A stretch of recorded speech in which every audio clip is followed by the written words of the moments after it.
Hello everyone, good morning. स्वागत है आप सभी का ऑनलाइन स्टडी में। आज की इस वीडियो में बात करेंगे साइंस के मोस्ट इंपॉर्टेंट 50 क्वेश्चंस के बारे में, जो कि आने वाले सभी एग्जाम्स के लिए काफ़ी इंपॉर्टेंट होगा। बाकी पार्ट्स के लिए आप नीचे दिए गए लिंक के डिस्क्रिप्शन में चेक कर सकते हैं, वहाँ पे आपको सारे वीडियो की लिंक एक साथ मिल जाएगी। तो चलिए इस वीडियो को शुरू करते हैं।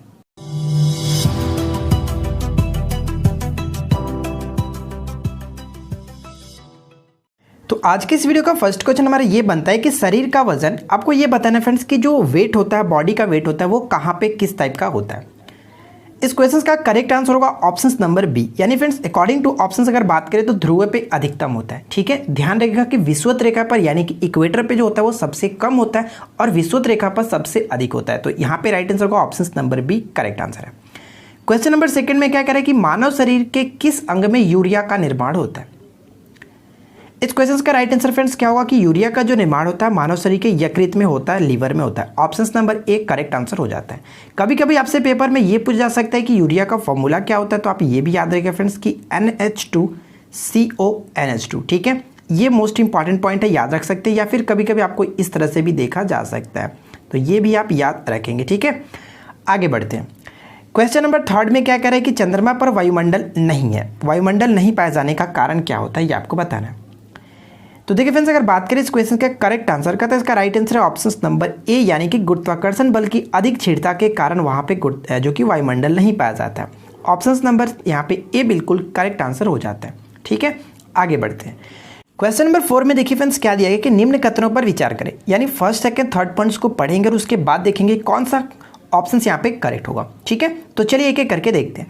पहला पॉइंट में कह रहा है कि मानव शरीर में सबसे बड़ी हड्डी फीमर होती है। बिल्कुल करेक्ट है फ्रेंड्स, जो फीमर होती है जांग की हड्डी है और जो कि सबसे बड़ी हड्डी मानी जाती है। पहला पॉइंट करेक्ट है। सेकंड पॉइंट क्या कह रहा है, कॉलरा यानी कि हिंदी में इसको हैजा कहते हैं, नामक जो बीमारी है ये जीवाणु के कारण होती है, यानी कि बैक्टीरिया के कारण होती है। ये बिल्कुल करेक्ट है। अब ऐसे में बात ये आती है कि किस बैक्टीरिया के कारण होती है, ये याद रखिएगा। इसमें होता है फ्रेंड्स विब्रियो कैलोरी नामक ये बैक्टीरिया के कारण होती है, और इसमें प्रभावित अंग क्या होता है, तो आंत होता है। ये मोस्ट इंपॉर्टेंट पॉइंट है, याद रख सकते हैं। थर्ड पॉइंट में क्या कह रहा है कि एथलीट फुट एक ऐसी बीमारी है जो कि विषाणु के कारण होती है। ये पॉइंट गलत है फ्रेंड्स। जो एथलीट फुट होता है ये फ्रेंड्स होता है कवक के कारण, फंगस के कारण। ठीक है, जिसमें क्या होता है टीनिया फेडिस कवक के कारण हमारे शरीर में ये होता है एथलीट फुट। तो ये पॉइंट याद रख सकते हैं। कह सकते हैं कि यहाँ पे थर्ड पॉइंट बिल्कुल गलत है और फर्स्ट और सेकंड करेक्ट था, इसलिए राइट आंसर हमारा क्या होगा ऑप्शन नंबर ए 1 और 2 बिल्कुल करेक्ट आंसर हो जाता है। ठीक है, चलिए क्वेश्चन नंबर 5 देखिए क्या कह रहा है। क्वेश्चन नंबर 5 ये कह रहा है कि कौन सा उर्वरक तनु सल्फ्यूरिक एसिड के साथ अमोनिया गैस संसाधित करने से तैयार किया जाता है। तो बताइए फ्रेंड्स क्या होगा करेक्ट आंसर। यहाँ पे आपसे ये पूछा कि कौन सा उर्वरक जो होता है वो प्राप्त होगा अगर तनु सल्फ्यूरिक एसिड, यानी कि जो हम बात करते हैं यहाँ पे फ्रेंड्स जो कि सल्फ्यूरिक एसिड के साथ अगर अमोनिया गैस का रिएक्शन कराया जाए तो क्या मिलेगा। तो इसका करेक्ट आंसर होगा ऑप्शन नंबर डी, यानी कि अमोनियम सल्फेट। ठीक है, अमोनियम सल्फेट यहाँ पे करेक्ट आंसर होगा, याद रखेंगे। स्प्रिंग को अपनी सामान्य लंबाई पर वापस लौटने के लिए लगने वाले बल को क्या कहते हैं। स्प्रिंग को अपने सामान्य लंबाई पर वापस लौटने में जो बल लगता है उसको कहते हैं प्रत्यास्थ प्रयत्नन बल। ऑप्शन नंबर फ्रेंड्स डी बिल्कुल करेक्ट आंसर होगा, याद रखेंगे। क्वेश्चन नंबर 7 क्या करें कि निम्नलिखित में से किस जगह जी का मान सर्वाधिक होता है। तो यहाँ पे अगर बात करें ऑप्शंस के अकॉर्डिंग तो आप गेस कर सकते हैं काफ़ी इजीली, जिस तरह से हम लोगों ने फर्स्ट क्वेश्चन देखा था। इसका राइट आंसर को फ्रेंड्स मैंने आपको क्या बताया था कि ध्रुव पर अधिकतम होता है, लेकिन उसका जो विषुवत रेखा होता है यानी कि इक्वेटर जो होता है उस पर कम होता है, लेकिन पोल पे अधिक होता है। तो यहाँ पे बात करें जो अंटार्कटिका के किसी भी स्थान पे क्या होगा कि जी का मान जो होगा वो सबसे अधिक होगा। ठीक है, तो ये पॉइंट आप याद रख सकते हैं, ऑप्शन नंबर डी यहाँ पे करेक्ट हो जाता है। नेक्स्ट क्वेश्चन देखिए क्या कह रहा है कि चंद्रमा से यदि किसी पिंड को पृथ्वी पर लाया जाए तो क्या होगा। चंद्रमा से किसी भी वस्तु को, बॉडी को अगर हम लोग लाते हैं पृथ्वी पर तो उस कंडीशन में क्या होगा। उस कंडीशन में फ्रेंड्स क्या होता है कि उसका जो वेट होता है, ठीक है, उसका जो वेट होता है, यानी हम यहाँ पे कह सकते हैं कि जो उसका वेट होगा उसमें चेंजिंग होता है, ना कि उसके मास में, यानी कि द्रव्यमान अपरिवर्तित रहेगा। ठीक है फ्रेंड्स, ऑप्शन नंबर सी बिल्कुल करेक्ट आंसर है, लेकिन इसके जो भार होता है, वेट होता है, उसमें चेंजिंग होता है। ये पॉइंट बहुत इंपॉर्टेंट है और कंफ्यूज करता रहता है, तो आप इस चीज़ को याद रखेंगे। क्वेश्चन नंबर 9 क्या कह रहा है कि निम्नलिखित में से कौन सी भौतिक राशि है जो कि मात्रा में वृद्धि के बाद अप्रभावित होती है। इस क्वेश्चन का राइट आंसर बताइए क्या होगा। इसका करेक्ट आंसर है ऑप्शन नंबर डी, यानी फ्रेंड्स डेंसिटी यानी कि घनत्व। ऑप्शन डी बिल्कुल करेक्ट आंसर हो जाएगा, क्योंकि फ्रेंड्स क्या होता है कि पदार्थ की मात्रा में वृद्धि से आयतन, भार और द्रव्यमान बदल जाता है, लेकिन इसका जो डेंसिटी होता है वो नहीं चेंज होता है। इस वजह से कह सकते हैं कि यहाँ पे डी बिल्कुल करेक्ट आंसर हो जाता है। क्वेश्चन नंबर 10 में देखिए क्या कह रहा है कि धातु आमतौर पर होते हैं, जो मेटल होते हैं वो क्या होते हैं आपको ये बताना है। तो देखिए फ्रेंड्स, इस क्वेश्चन का राइट आंसर जो होगा ऑप्शन नंबर यहाँ पे ए बिल्कुल करेक्ट आंसर है। ठीक है, यानी ये कह सकते हैं कि धातु जो होते हैं वो तन्य भी होते हैं और लचीले भी होते हैं, लेकिन फ्रेंड्स वो उष्मा के कम चालक नहीं, उष्मा के अधिक चालक होते हैं। ये पॉइंट गलत है, इसलिए ऑप्शन नंबर सिर्फ और सिर्फ 1 और 2 करेक्ट हो जाता है। ठीक है, आगे बढ़ते हैं। देखिए नेक्स्ट क्वेश्चन क्या रहा है कि अम्ल के बारे में निम्नलिखित में से कौन सा कथन सही है। यानी फ्रेंड्स आपको एसिड के बारे में बताना है कि यहाँ पे कौन सा जो कथन होगा वो सही है। तो चलिए एक एक करके देखते हैं। पहला पॉइंट में कह रहा है कि वे लाल लिटमस को नीला कर देते हैं, क्या ये सही है? जी नहीं फ्रेंड्स, ये पॉइंट गलत है, क्योंकि अम्ल जो होता है वो नीले लिटमस को लाल में कन्वर्ट करता है, यानी कि ऑप्शन हमारा सेकंड करेक्ट होगा, नीले लिटमस को लाल कर देता है। ठीक है, अम्ल का पीएच वैल्यू 7 से कम होता है, ये तो सभी को पता होगा, यानी कि कह सकते हैं कि सेकंड और थर्ड यहाँ पे करेक्ट हो रहा है, इसलिए राइट आंसर हमारा क्या होगा? ऑप्शन नंबर बी, सेकंड और third, option B will be correct answer. ठीक है फ्रेंड्स, आगे बढ़ते हैं। क्वेश्चन नंबर 12 में क्या है कि दूध के पीएच की प्रकृति कैसी होती है, जो दूध का पीएच वैल्यू होता है वो किस टाइप का होता है। तो सबसे पहले इस क्वेश्चन को अटेम्प्ट करने से पहले आपको पता होना चाहिए कि दूध का पीएच वैल्यू कितना होता है। तो देखिए फ्रेंड्स 6.4 से लेकर के 6.7 तक होता है, ये मोस्ट इंपॉर्टेंट है। जनरली आपको 6.4 ही देखने को मिलता रहता है, तो आप इस चीज़ को याद रखेंगे। अब आप ये बताइए कि आपको पता है फ्रेंड्स कि जो पीएच स्केल होता है ये आपका 7 होता है, और इससे अगर हम इधर जाते हैं तो हमारा एसिड होता है, और इससे बढ़ते हैं आगे यानी 8, 9, 10 इस तरह से 14 तक जाएंगे तो हमारा एसिड की तरफ बढ़ेंगे। और उसी तरह से अगर हम 6, 5, 4 अगर इधर जाते हैं तो हम जो कि एसिड की तरफ बढ़ते हैं। ठीक है, यानी फ्रेंड्स ये क्षार होता है जो कि, और ये हमारा एसिड होता है, अम्ल होता है। ठीक है, ये तो क्लियर हो गया। अब आप ये बताएं कि ऑप्शंस के अकॉर्डिंग हम क्या टिक करेंगे। अब हमें ये देखना है फ्रेंड्स, ये आपका उदासीन होता है, न्यूट्रल होता है, इसमें कोई भी दिक्कत नहीं है। ठीक है, इससे थोड़ा सा अगर आप इधर आते हो तो क्या होता है कि थोड़ा अम्लीय हुआ, लेकिन अगर ज़्यादा यहाँ पे आता तो ये ज़्यादा अम्लीय हो जाता है। तो ये कह सकते हैं कि ऑप्शन ए करेक्ट आंसर होगा, थोड़ा अम्लीय होता है, option A will be correct answer. ठीक है फ्रेंड्स, चलिए आगे बढ़ते। आंत में भोजन को भेजने के लिए नलिका के मांसपेशियों के स्तर के लयबद्ध संकुचन को कहा जाता है, क्या कहा जाता है? इसका करेक्ट आंसर होगा फ्रेंड्स ऑप्शन नंबर ए, यानी कि peristalsis, option A will be correct answer. अब मैं आपको बता दूं ये है क्या। आप स्क्रीन पे पिक्चर देख सकते हैं फ्रेंड्स कि जो हम भोजन करते हैं वो आंत में किस माध्यम से पहुंचता है, इसी के माध्यम से पहुंचता है ना, तो यही हम कहते हैं पेरिस्टल्सिस, ऑप्शन ए करेक्ट आंसर हो जाता है। बात करते हैं क्वेश्चन नंबर 14 की। गैसीय विनिमय प्रकाश संश्लेषण के उद्देश्य से छोटे छिद्रों के माध्यम से पत्तियों में होता है, ये छिद्र क्या है? इन छिद्रों को हम क्या कहते हैं? देखिए फ्रेंड्स, कहने का मतलब ये हुआ कि जो पत्ती होते हैं वो क्या करते हैं, पत्ती का कार्य क्या होता है? भोजन बनाना। तो भोजन बनाने में उनका मेन पर्पस क्या होता है कि वो कार्बन डाइऑक्साइड को एब्जॉर्व करते हैं और ऑक्सीजन को रिलीज करते हैं। तो इसमें क्या होता है कि गैसीय विनिमय होता है, तो उसमें किसके माध्यम से होता है? वो पत्ती के माध्यम से होता है। प्रकाश संश्लेषण का उद्देश्य जो छोटे छिद्र के माध्यम से पत्तियों में होता है, तो पत्ती में जो मौजूद होते हैं छोटे छोटे छिद्र होते हैं उनको स्टोमेटा कहते हैं। ऑप्शन नंबर बी बिल्कुल करेक्ट आंसर हो जाएगा। ठीक है फ्रेंड्स, इस पॉइंट्स को याद रखेंगे। बात करते हैं नेक्स्ट क्वेश्चन की। अगला पॉइंट देखिए क्या है कि प्लेटलेटस का दूसरा नाम क्या है। जो प्लेटलेटस होता है इसका दूसरा नाम क्या है, एक और नाम से जानते हैं, इसका नाम क्या है? इसका करेक्ट आंसर होगा option number D, thrombocytes, option D बिल्कुल करेक्ट आंसर है, याद रखेंगे। अगला पॉइंट देखिए क्या है, निम्नलिखित में से कौन एक सदिश राशि नहीं है। तो यहाँ पे आपको बताना है फ्रेंड्स कि कौन एक वेक्टर अमाउंट नहीं है, नॉट ए वेक्टर अमाउंट। ठीक है, तो इसका राइट आंसर क्या है? आयतन, ऑप्शन डी करेक्ट होगा, जो कि वॉल्यूम एक प्रकार का फ्रेंड्स जो कि स्केलर क्वांटिटी के अंतर्गत आता है। तो ये पॉइंट आप याद रख सकते हैं। किस प्रक्रिया के द्वारा कार्बन डाइऑक्साइड या फिर ऑक्सीजन गैस जैसे पदार्थ कोशिका झिल्ली में पहुंचते हैं? इस क्वेश्चन का करेक्ट आंसर क्या होगा फ्रेंड्स? ऑप्शन नंबर सी, यानी कि प्रसरण इसको कहते हैं या फिर विसरण कहते हैं। ऑप्शन नंबर सी बिल्कुल करेक्ट आंसर हो जाएगा। ठीक है, चलिए नेक्स्ट क्वेश्चन देखते हैं।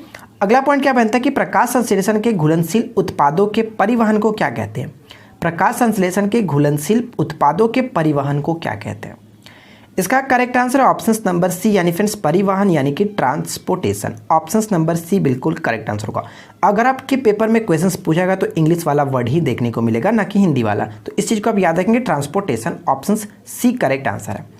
क्वेश्चन नंबर 19 क्या कह रहा है कि पहले बने प्राथमिक जाइलम तत्वों को क्या कहा जाता है? पहले बने प्राथमिक जाइलम तत्वों को हम लोग मेटाजाइलम के नाम से जानते हैं। ऑप्शन ए करेक्ट आंसर है, याद रखेंगे। अगर आपको ये वीडियो थोड़ी सी भी पसंद आ रही हो प्लेन्स, तो प्लीज़ मैं आपसे रिक्वेस्ट करूँगा कि वीडियो को लाइक ज़रूर कर दीजिएगा। अगला पॉइंट देखिए क्या है कि नेरिस, केचुआ तथा जोक किस समुदाय के उदाहरण हैं? जो नेरिस, केचुआ और जोंक जो आते हैं फ्रेंड्स, इनको हम लोग जो कहते हैं annelida. Option number C correct होगा, एनिलिडा समूह के अंतर्गत आते हैं। ठीक है, एनिलिडा फ्रेंड्स क्या होते हैं कि एक लिंगी भी होते हैं और उभय लिंगी भी होते हैं। और यहाँ से एक क्वेश्चन पूछा जाता है केचुए से संबंध में, तो ये पॉइंट आप याद रखेंगे। केचुए में कितनी जोड़ी हृदय होती है? तो फ्रेंड्स केचुए में 4 जोड़ी हृदय होती है। ये पॉइंट इंपॉर्टेंट है, याद रखेंगे। अगला पॉइंट देखिए क्या कह रहा है कि निम्नलिखित में से कौन सी ऊष्माक्षेपी अभिक्रिया का एक विशेषता है। ठीक है फ्रेंड्स, ऊष्माक्षेपी अभिक्रिया का एक विशेषता। देखिए ऊष्माक्षेपी कहने का मतलब क्या होता है कि ऊष्मा का निकलना, और ऊष्मा शोषी का मतलब फ्रेंड्स ऊष्मा का शोषण होना, ऊष्मा का अंदर होना। ठीक है, अवशोषण कहते हैं उसको। लेकिन इस यहाँ पे क्या आएगा कि ऊष्माक्षेपी का मतलब होता है ऊष्मा का निकलना। ठीक है friends, option number 1 correct answer हो जाएगा। हीट का रिलीज होना ऊष्माक्षेपी कहलाता है। अगला पॉइंट देखिए क्या कह रहा है, रेडियो सक्रिय परिवर्तन में भाग लेता है। जो रेडियो सक्रिय होता है उसमें परिवर्तन में कौन भाग लेता है? तो परमाणु के नाभिक। ऑप्शन सी करेक्ट आंसर होगा, nucleus of atom. Option C बिल्कुल करेक्ट आंसर है। रेडियो सक्रिय परिवर्तन में भाग लेता है, इस क्वेश्चन का राइट आंसर है ऑप्शन नंबर सी, यानी कि परमाणु के नाभिक। ठीक है फ्रेंड्स, अब मैं आपको छोटी सी जानकारी और देता हूं, जैसे कि रेडियो सक्रिय। देखिए रेडियो सक्रियता की खोज किसने की थी? हेनरी बैकलर ने की थी। और कभी कभी ये पूछा जाता है कि फ्रेंड्स कि रेडियो सक्रियता जो पदार्थ उत्सर्जित करते हैं तो कौन कौन से किरण को उत्सर्जित करते हैं? तो याद रखिएगा अल्फा किरण, बीटा किरण और गामा किरण, इन तीनों रेखा जो कि उत्सर्जन होता है। ठीक है, और विघटन के पश्चात जो होते हैं वो किस पदार्थ में चेंज हो जाते हैं? तो वो सीसा में कन्वर्ट हो जाते हैं। ये पॉइंट भी आप याद रखेंगे। निम्न रेडियो तत्वों में से किसका उपयोग मनुष्य के शरीर में रक्त प्रवाह की गति मापन में किया जाता है? Right answer will be option number D, यानी friends radio sodium. Option number D बिल्कुल करेक्ट आंसर होगा। सोडियम के आइसोटॉप्स जो कि सोडियम कह सकते हैं। ठीक है, आगे बढ़ते हैं। और नेक्स्ट देखिए क्या है, लार किसके पाचन में सहायक होती है? जो लार होता है फ्रेंड्स सलाइवा जिसको कहते हैं, ये किसके पाचन में सहायक होता है? तो स्टार्च। ऑप्शन बी बिल्कुल करेक्ट आंसर हो जाएगा। कभी कभी ये पूछा जाता है कि फ्रेंड्स जो लार होता है यानी कि सलाइवा का पीएच वैल्यू कितना होता है? ये भी आप याद रखेंगे 6.5। ठीक है, लार की पीएच वैल्यू 6.5 होता है। अगला पॉइंट क्या है, कह रहा है इलेक्ट्रॉन का समरूप बताइए, यानी कि सिमिलर टू जो जिस तरह से इलेक्ट्रॉन होता है उसी तरह से इसके सिमिलर कौन सा होता है? तो बीटा कण। क्यों कह सकते हैं? क्योंकि इलेक्ट्रॉन की जो प्रकृति होती है फ्रेंड्स वो निगेटिव होती है, उसी तरह से बीटा कण की जो प्रवृत्ति होती है वो भी जो कि कह सकते हैं कि निगेटिव ही होता है। ऑप्शन बी बिल्कुल करेक्ट आंसर होगा। ठीक है फ्रेंड्स, बीटा पार्टिकल। अगला पॉइंट देखिए क्या कह रहा है, नेक्स्ट क्वेश्चन ये है कि सूत्रण रोग। देखिए फ्रेंड्स सूत्रण रोग को किस नाम से जानते हैं? हिंदी तो सूत्रण लिखा है, लेकिन इंग्लिश आप इसको याद रखेंगे सिरोसिस। ठीक है, देखिए सिरोसिस क्या होता है? सिरोसिस किसके अधिक लेने के कारण होता है? इसका कारण है फ्रेंड्स ऑप्शन नंबर बी, अगर कोई व्यक्ति अल्कोहल का अधिक मात्रा में सेवन करता, अधिक मात्रा में अल्कोहल का यूज करता है तो उसको सिरोसिस होने का कारण होता है। ठीक है, सिरोसिस हो जाता है। और ये सबसे ज़्यादा जो इफेक्ट डालता है वो फ्रेंड्स यकृत पे डालता है। ये आप पॉइंट याद रखिएगा। नेक्स्ट क्वेश्चन ये कह रहा है कि इलेक्ट्रॉन त्यागने की प्रवृत्ति को क्या कहते हैं? ठीक है फ्रेंड्स, इलेक्ट्रॉन त्यागने की जो प्रवृत्ति होती है उसको हम लोग किस नाम से जानते हैं? ऑक्सीकरण। ठीक है, ऑक्सीकरण बिल्कुल करेक्ट आंसर हो जाएगा, ऑप्शन ए। अगर यही बात करते हैं कि इलेक्ट्रॉन ग्रहण करने की प्रवृत्ति क्या होती है तो उस कंडीशन में आपका अवकरण राइट आंसर हो जाता है। आगे बढ़ते हैं और नेक्स्ट देखिए क्या है कि मानव शरीर में कौन सी ग्रंथि जो कि ऐसी है जिसका संबंध शरीर की उत्तेजना से है? इसका सीधा सा मतलब होगा ऑप्शन नंबर डी से फ्रेंड्स, यानी कि एड्रिनल ग्रंथि, जिसको अधिवृक्क हिंदी में कहते हैं। ऑप्शन डी बिल्कुल करेक्ट आंसर है, याद रखिएगा। देखिए नेक्स्ट क्वेश्चन क्या कह रहा है कि मानव शरीर की सबसे बड़ी मिश्रित ग्रंथि कौन सी है? तो देखिए फ्रेंड्स यहाँ पे थोड़ा सा आपको ध्यान रखना है। अगर सिर्फ पूछता कि मानव शरीर की सबसे बड़ी ग्रंथि कौन सी है तो वहाँ पे आप यकृत को टिक करते हैं। लेकिन फ्रेंड्स मानव शरीर की सबसे बड़ी मिश्रित ग्रंथि अगर आपसे वहाँ पे पूछ ले तो वहाँ पे राइट आंसर अग्नाशय होगा। ठीक है, ऑप्शन सी बिल्कुल करेक्ट आंसर होगा, याद रखेंगे। बहुत अच्छा प्रश्न है, क्लियर। अगला पॉइंट देखिए क्या, एड्स के विषाणु किसे नष्ट कर देते हैं? जो एड्स के विषाणु होते हैं फ्रेंड्स ये किसे नष्ट करते हैं? तो लिम्फोसाइट्स को। ऑप्शन सी बिल्कुल करेक्ट आंसर होगा, लिम्फोसाइट्स को ये नष्ट कर देते हैं। क्वेश्चन नंबर 31, मानव शरीर के रक्त की आपूर्ति, ठीक है फ्रेंड्स, अपर्याप्त आपूर्ति को किस नाम से जानते हैं, क्या कहते हैं? मानव शरीर के रक्त की अपर्याप्त आपूर्ति को एक्सीमिया कहते हैं। ऑप्शन ए करेक्ट आंसर होगा, जिसे अरक्तता भी कहते हैं। ठीक है फ्रेंड्स, अब मैं आपको एक चीज़ बताता हूँ, ये जरूरी नहीं है फ्रेंड्स कि यह खून के बहाव में कमी की वजह से ही हो, ये कई और भी कारण से हो सकता है। जैसे कि कह सकते हैं कि बहुत ही ज़्यादा अगर कोई एक्सरसाइज करता है तो भी हो सकता है, और एक समय और मैं आपको बता दूँ फ्रेंड्स, ठंड में अधिक समय पर रहने पर भी हो सकता है।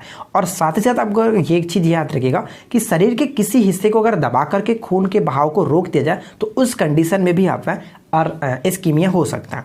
ठीक है, ऑप्शन ए यहाँ पे करेक्ट होगा, याद रखेंगे। लेकिन जनरली अक्सर पेपर में आपको यही देखने को मिलता है कि रक्त की अपर्याप्त आपूर्ति को एक्सीमिया कहते हैं, जिसको हिंदी में अरक्तता कहते हैं। नेक्स्ट क्वेश्चन क्या कह रहा है कि रक्त धारा में ऑक्सीजन ले जाने के प्रोटीन क्या होता है।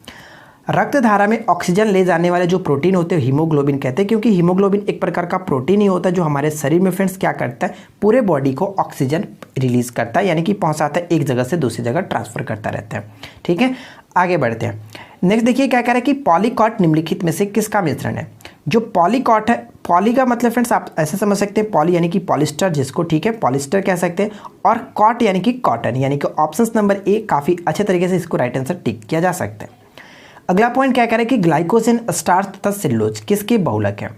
तो ग्लाइकोजन, स्टार्च और जो सेलुलोज है ये फ्रेंड्स किसके जो कि बहुलक है, पॉलीमर है, तो राइट आंसर होगा ऑप्शन ए ग्लूकोज के। ऑप्शन डी बिल्कुल करेक्ट आंसर होगा, केवल और केवल एक, ओनली वन। ठीक है, आगे बढ़ते हैं। अंतःस्रावी तंत्र की प्रधान ग्रंथि जो मस्तिष्क के तल में बसी होती है वो क्या है। इसका राइट आंसर है ऑप्शन नंबर सी, पीयूष ग्रंथि। ठीक है फ्रेंड्स, पीयूष ग्रंथि को मास्टर ग्लैंड के नाम से भी जानता है, और ये हमारे शरीर की सबसे छोटी ग्रंथि है। ठीक है, मानव शरीर की सबसे छोटी ग्रंथि, और मानव शरीर की सबसे बड़ी ग्रंथि यकृत होता है, और मानव शरीर की सबसे बड़ी मिश्रित ग्रंथि जो बात करें तो वो अग्नाशय होता है। तो ये सभी चीज़ों को आपको याद रखना है। ठीक है, आगे बढ़ते हैं। क्वेश्चन नंबर 36 देखिए क्या कह रहा है। पेट, जिगर और फेफड़ों के कैंसर को क्या कहते हैं। पेट, जिगर और फेफड़ों के जो कैंसर होते हैं फ्रेंड्स उनको किस नाम से जाना जाता है। तो इसका राइट आंसर होगा ऑप्शन नंबर बी, कर्कट रोग। देखिए कर्कट रोग तो हिंदी है, लेकिन फ्रेंड्स अगर इंग्लिश में अगर हम बात करें तो उसको हम किस नाम से जानते हैं, तो उसको आप याद रखिएगा, कार्सिनोमा कहते हैं। ठीक है फ्रेंड्स, कार्सिनोमा। ठीक है, कार्सिनोमा कह सकते हैं, यहाँ पे कैंसर डिजीज लिखा गया, लेकिन आपको इस तरह से नहीं याद रखना है, कार्सिनोमा याद रखिएगा। ठीक है, कार्सिनोमा के अंतर्गत त्वचा कैंसर भी आता है, स्तन कैंसर भी आता है, अमाशय कैंसर, यकृत कैंसर और फेफड़े का कैंसर भी आता है। तो यहाँ पे आप सभी को याद रख सकते हैं। ठीक है फ्रेंड्स, चलिए आगे बढ़ते हैं। और नेक्स्ट, अच्छा यहाँ पे ल्यूकेमिया आप देख रहे हैं, तो ल्यूकेमिया का आप याद रखिएगा कि ब्लड कैंसर जिसको होता है फ्रेंड्स उसको कहते हैं ल्यूकेमिया। ठीक है, ल्यूकेमिया को ब्लड कैंसर के नाम से भी जाना जाता है। अगला पॉइंट क्या कह रहा है कि पौधे में पर्णहरितहीनता किसकी कमी से होती है। पौधे में पर्णहरितहीनता की कमी का जो कारण होता है वो होता है जिंक। ऑप्शन ए करेक्ट होगा, याद रखेंगे। ठीक है फ्रेंड्स, जेडन की उपस्थिति में क्या होता है, अनुपस्थिति में, सॉरी, जेडन की अनुपस्थिति में पौधे की जो पत्तियां होती है फ्रेंड्स छोटी रह जाती हैं, और वृद्धि करने वाला जो भाग होता है वो सूख जाता है, जिसके कारण क्या होता है कि फल छोटे रह जाते हैं और पौधे बौने रह जाते हैं। इन सभी का जो कारण होता है वो होता है जिंक। तो ये पॉइंट आप याद रखेंगे। अगला पॉइंट देखिए क्या कह रहा है कि ब्रायोफाइट की क्या विशेषता नहीं है। जो ब्रायोफाइट है इसकी क्या विशेषता नहीं है। इसका राइट आंसर है ऑप्शन नंबर ए, यानी कि संवहनी उत्तक। ठीक है फ्रेंड्स, सबसे पहले मैं आपको ये बताता हूँ कि ब्रायोफाइट, देखिए फ्रेंड्स ब्रायोफाइट जो होते हैं वो भ्रूण बनाने में पौधे का सबसे साधारण और प्रिमिटिव समूह कहते हैं, यानी कि सिंपल और प्रिमिटिव समूह माना जाता है, और ये छोटे होते हैं और फ्रेंड्स सर्वव्यापी होते हैं। और ये पॉइंट मोस्ट इंपॉर्टेंट है कि जो ब्रायोफाइट होते हैं वो प्राय फ्रेंड्स वनस्पति जगत की एमीफीबिया कहते हैं, एमीफीबिया के नाम से जाना जाता है, ये आप याद रखेंगे। ऑप्शन ए यहाँ पे करेक्ट हो जाता है। क्वेश्चन नंबर 39 में कह रहा है कि कवक शैवाल से किस प्रकार भिन्न है, किस कारण से भिन्न है। तो देखिए मैंने आपको कई बार बताया कि यहाँ पे इन दोनों के डिफरेंसेस के लिए सबसे अच्छा जो तरीका होता है ऑप्शन नंबर डी आप देख सकते हैं, क्योंकि कवक की जो कोशिका भित्ति होती है काइटिन की बनी होती है, और शैवाल की कोशिका भित्ति सेलुलोज की बनी होती है। ठीक है, तो इस तरह से याद भी रख सकते हैं कि देखिए कवक में क से स्टार्ट हुआ तो काइटिन का भी क से स्टार्ट होता है, शैवाल का स से स्टार्ट होता है तो सेलुलोज भी स से स्टार्ट होता है। तो इन दोनों में आप कंफ्यूज नहीं कर सकते, ऑप्शन डी यहाँ पे राइट आंसर होगा, जो कि इनके भिन्नता का कारण होता है। अगला पॉइंट क्या कह रहा है कि मछलियों का कल्प किसे कहा जाता है। ठीक है फ्रेंड्स, मछलियों का कल्प के नाम से, यानी कि एज के बारे में बात की जा रही है, तो एज ऑफ फिशेस के रूप में फ्रेंड्स ऑप्शन नंबर ए को जानते हैं, डोवेनियन कल्प। Option number A correct answer है। अगर हम बात करें फ्रेंड्स कार्बोनिफेरस अगर एज के बारे में, तो इसको किस नाम से जानते हैं, एज ऑफ एमीफीबिया। ठीक है, एमीफीबिया। अगर हमको पता है कि एज ऑफ रेप्टाइल्स किस नाम से जानते हैं, तो मेसोजोइक एज। ठीक है, तो इन सभी चीज़ों को आप याद रखेंगे, क्योंकि डायरेक्ट पेपर में अक्सर क्वेश्चन देखने को मिलता रहता है। अब बात करते हैं क्वेश्चन नंबर 41 की। क्वेश्चन नंबर 41 में देखिए फ्रेंड्स क्या लिखा गया, स्याना क्षमता किस कारण से होती है। शायद आप इस नाम को पहली बार सुन रहे हो, लेकिन इंग्लिश आप इसको पढ़ के देखिए फ्रेंड्स क्या होता है, हीमोफीलिया। ठीक है, स्याना क्षमता जो होता है, स्याना क्षमता, इसको हीमोफीलिया के नाम से जानते हैं, और ये एक अनुवांशिकी विकार है, जो कि friends option number C correct होगा, लिंग गुणसूत्र में जीन उत्परिवर्तन के कारण होता है। और सबसे पहले हीमोफीलिया की खोज किसने की थी, तो जॉन कोंटो ने की थी, ये पॉइंट याद रखेंगे। और एक पॉइंट और फ्रेंड्स बता दूं कि हीमोफीलिया के अंतर्गत होता क्या है, मैंने आपको कई बार बताया भी है है कि हीमोफीलिया के अंतर्गत खून का जो थक्का होता है वो काफ़ी देरी से बनता है। ठीक है, ये चीज़ आप याद रखेंगे। क्वेश्चन नंबर 42 देखिए क्या है, रासायनिक सूत्र के धातु आयन और अधातु आयन का स्थान क्या होता है। तो रासायनिक सूत्र में धातु आयन और अधातु आयन का जो सूत्र होता है फ्रेंड्स वो होता है पहले स्थान पर धातु आयन और दूसरे स्थान पर अधातु आयन। Option number C correct answer हो जाता है। ठीक है, अगला पॉइंट देखिए क्या है। नेक्स्ट क्वेश्चन ये बनता है कि कौन सी गैस कारण जो होता है, कौन से गैस के कारण चूने का पानी सफ़ेद हो जाता है। ठीक है, तो इसका राइट आंसर है ऑप्शन नंबर ए कार्बन डाइऑक्साइड के कारण। ठीक है friends, option number A correct answer है। पादपों में वाष्पोत्सर्जन निम्नलिखित में से किसकी सहायता करता है। जो पादपों में फ्रेंड्स ट्रांसपीरेशन होता है वो किस में सहायता करता है। तो इसका राइट आंसर होगा ऑप्शन नंबर फ्रेंड्स बिल्कुल करेक्ट है डी, यानी कि उपयुक्त सभी जल का अवशोषण और ऊपरी मुखी गति करने में, जल के अवशोषण और अवशोषित खनिजों को ऊपरी गति देने में और तापमान का नियमन बनाए रखने के लिए, इन सभी चीज़ों के लिए वाष्पोत्सर्जन जो कि ट्रांसपीरेशन कार्य करता है। ऑप्शन डी बिल्कुल करेक्ट हो जाता है। क्वेश्चन नंबर 45 देखिए क्या कह रहा है कि निम्नलिखित का मिलान कीजिए, यानी कि प्रोटीन का ग्लिसरॉल यहाँ पे मैच किया गया, तो आपको बताना है कौन किसके साथ सही तरीके से मैच करेगा। ठीक है, तो चलिए एक एक करके देखते हैं। प्रोटीन के बारे में बात करें तो फ्रेंड्स क्योंकि एमिनो अम्ल जो होता है प्रोटीन एमिनो अम्ल का ही एक भाग कह सकते हैं, तो ऑप्शन यहाँ पे फर्स्ट का 2 के साथ होना चाहिए। तो यहाँ पे राइट आंसर हम देखें तो या तो ए होगा या तो सी होगा। ठीक है, क्योंकि 1 का 2 के साथ मैच कर रहा है। अगर हम बात करें फ्रेंड्स कार्बोहाइड्रेट, तो कार्बोहाइड्रेट एक प्रकार का ग्लूकोज का ही भाग कह सकते हैं। तो यहाँ पे देखिए 2 का 3, तो 2 का 3 के साथ कहाँ पे मैच कर रहा है, यहाँ पे मैच कर रहा है। तो राइट आंसर हमारा ए बिल्कुल करेक्ट आंसर है। वसा ग्लिसरॉल के अंतर्गत आ जाता है, तो यहाँ पे राइट आंसर होगा ऑप्शन नंबर ए करेक्ट है। ठीक है, चलिए आगे बढ़ते हैं और देखिए नेक्स्ट क्वेश्चन क्या कह रहा है कि कोशिका में स्थित तरल जैविक पदार्थों की जीव द्रव्य का नाम किसने दिया। देखिए कोशिका के अंदर जो तरल जीव पदार्थ होता है उसको जीव द्रव्य, जिसको इंग्लिश में प्रोटोप्लाज्म के नाम से जानते हैं। ठीक है फ्रेंड्स, तो प्रोटोप्लाज्म जो कहने का मतलब ये हुआ, यहाँ पे थोड़ा सा लिविंग ऑर्गेनिज्म लिखा गया, तो इसको आप थोड़ा सा इग्नोर करेंगे। ठीक है, तो यहाँ पे प्रोटोप्लाज्मिक जो नाम दिया गया था वो किसे दिया गया था, किसने दिया था। तो राइट आंसर होगा friends J E Purkinje. Option C will be correct answer, याद रखेंगे, काफ़ी अच्छा प्रश्न बन जाता है। अब आपके लिए एक छोटा सा क्वेश्चन पूछता हूँ, कब से मैंने एक भी क्वेश्चन आपसे नहीं पूछा। अब बाकी के बारे में बताइएगा कि रॉबर्ट हुक का संबंध किससे था, रॉबर्ट ब्राउन का संबंध किससे था और एन स्वीडन का संबंध किससे था। ठीक है, आगे बढ़ते हैं, नीचे कमेंट्स करके जरूर बताइएगा फ्रेंड्स। अगला पॉइंट देखिए क्या कह रहा है कि विज्ञान की वह शाखा जिसके अंतर्गत निम्न ताप और उनके अनुप्रयोगों का अध्ययन किया जाता है क्या कहलाता है। तो निम्न ताप का हम लोग अध्ययन विज्ञान की उस शाखा के अंतर्गत कहते हैं जिसका क्रायोजेनिक कहते हैं। Option number A correct answer हो जाता है। ठीक है फ्रेंड्स, आगे बढ़ते हैं। नेक्स्ट क्वेश्चन क्या कह रहा है कि बेंजीन की खोज निम्नलिखित में से किसने की थी। तो बेंजीन की खोज किसने की थी, तो राइट आंसर होगा option number D Michael Faraday. ठीक है फ्रेंड्स, 1825 में माइकल फैराडे ने इनका खोज किया था और सबसे पहले इन्होंने इसका नाम क्या रखा था, बाइकार्बोरेटर ऑफ हाइड्रोजन का नाम दिया था। ठीक है, ये चीज़ याद रखेंगे, ऑप्शन डी यहाँ पे राइट आंसर हो जाता है। अगला पॉइंट देखिए क्या है, निम्नलिखित आयरन पर जंग लगने से कौन से कारण होते हैं। ठीक है फ्रेंड्स, यानी कि आयरन पर जो लोहे पर जंग लगता है उसके कारण क्या हो सकते हैं। तो पहला तो सिंपल सा कारण है ऑक्सीडेशन। ठीक है, ऑक्सीकरण एक तो होता है और साथ साथ क्या होता है कि ऑक्सीजन के साथ रासायनिक अभिक्रिया भी होती है या फिर प्रतिक्रिया कह सकते हैं। यानी यहाँ पे जो करेक्ट आंसर होगा ऑप्शन नंबर डी बिल्कुल करेक्ट होगा। ठीक है फ्रेंड्स, 1 और 3 option D will be correct answer. अब बात करते हैं नेक्स्ट क्वेश्चन की। अगला पॉइंट देखिए क्या है कि मानव शरीर में वसा एवं अपशिष्ट पदार्थों का निष्कासन किस माध्यम से होता है। तो क्या होगा फ्रेंड्स इस क्वेश्चन का राइट आंसर, इसका करेक्ट आंसर है ऑप्शन नंबर डी, यानी कि किडनी के माध्यम से होता है, जिसको हिंदी में गुर्दा कहते हैं। ऑप्शन डी यहाँ पे करेक्ट आंसर हो जाता है। तो देखिए फ्रेंड्स, आज के इस वीडियो में मैंने 50 क्वेश्चन आपके साथ डिस्कस किया जो कि काफ़ी चुनिंदा प्रश्न थे। अगर आपको ये वीडियो पसंद आया तो प्लीज़ वीडियो को लाइक कीजिए, अपने दोस्तों के साथ शेयर कीजिए और चैनल पे पहली बार आए तो चैनल को सब्सक्राइब करके नोटिफिकेशन बिल को भी ऑन कर लीजिएगा। हम मिलते हैं आपके साथ नेक्स्ट वीडियो में किसी नए टॉपिक के साथ। Thanks for watching, keep learning, have a good day.